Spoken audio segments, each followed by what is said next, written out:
Hey, this is Alex from Beverage Creations. I partnered up with ToolsToday to bring you this video on building a monitor stand for my work-from-home office. And like all of my projects, I'll start out with the Amana Prestige general purpose blade in my table saw to start cutting down all of the lumber needed for this project to more manageable sizes, just so that I can have an easier time getting them all flattened on the jointer and then brought down to their final thicknesses on the planer. But before going straight to the CNC, I'm going to rip these into smaller strips so that I could make a large panel with alternating light and dark pieces, which I hope would give the monitor stand a more interesting look. After the glue has dried, it's time to cut the pieces that will make up the base of the monitor stand. And to do this, I'm using the Amana 1/4" Spektra coated spiral bit to give me that nice clean cut while the special coating keeps the bit cool and sharp.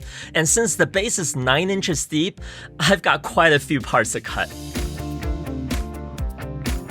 With all of the parts cut, it's time for the glue up. But be patient with this step and take your time to make sure that all the strips are aligned as perfectly as possible before clamping everything down. This will really help to reduce the amount of sanding that you'll have to do later on.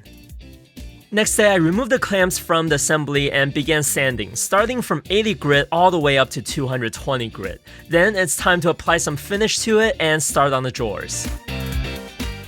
If you love this type of content, be sure to subscribe to our channel and go ahead and hit that bell so that you'll be notified on all of the new videos when they're released. Also, don't forget to follow us on Instagram at ToolsToday. You know all of those pieces left over after carving the strips for the base? Well, that's what I will be using to make everything for the drawers, because we're all about efficiency here.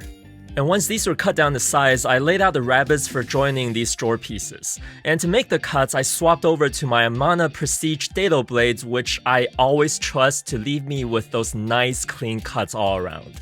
And besides cutting the rabbets along the ends, I also cut one along what will be the bottom of all the pieces for receiving a drawer bottom later on.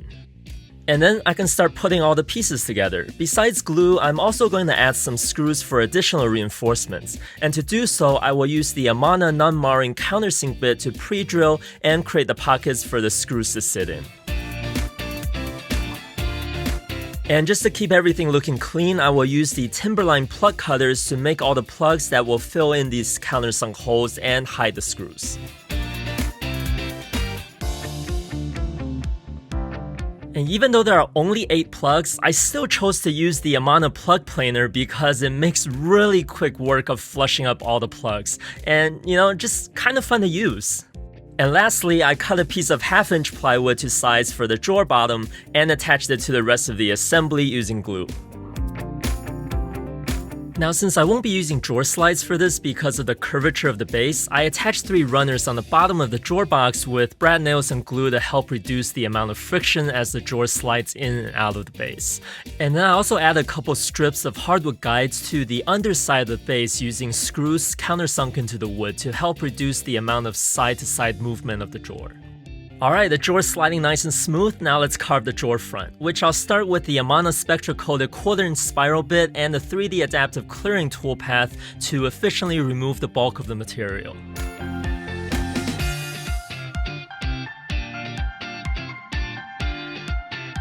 And once that's done, I will swap over to my 1/8" radius angled ball nose bit for the finishing pass to smooth out all the curves in the design. With a high quality bit like this and small passes, it leaves me with a surface that won't need any additional sanding.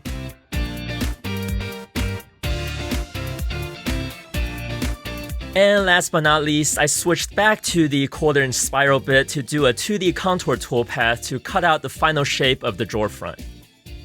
And I also cut an additional piece for the drawer pull, which will be attached to the drawer front separately. And here's the test fit to see how all of that will come together.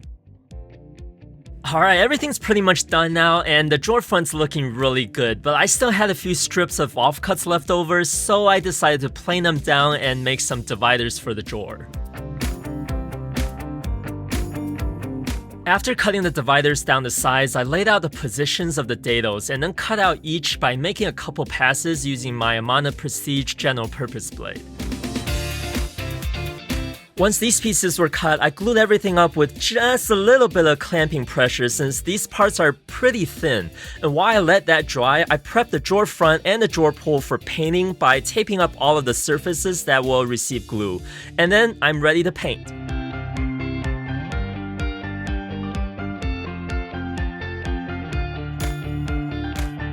And I know I'm going with some pretty bold colors for this, but that's because this is going to my office, which already has a ton of really bright colors. So I kind of wanted to stay with that look for this project.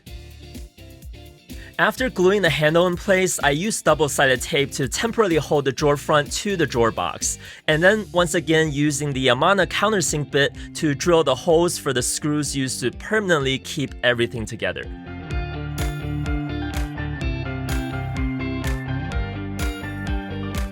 Last but not least, I put the dividers into the drawer box, which are just friction fitted inside so that I can change the layout in the future. And that's it. Although these colors aren't my first choice for something like this, I'm really liking the way it looks with the whole theme I already got going on in this space.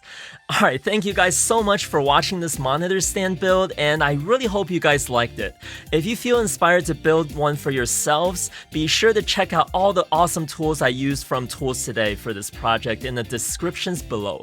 And once again, this is Alex from Beverage Creations. I'll catch you guys next time.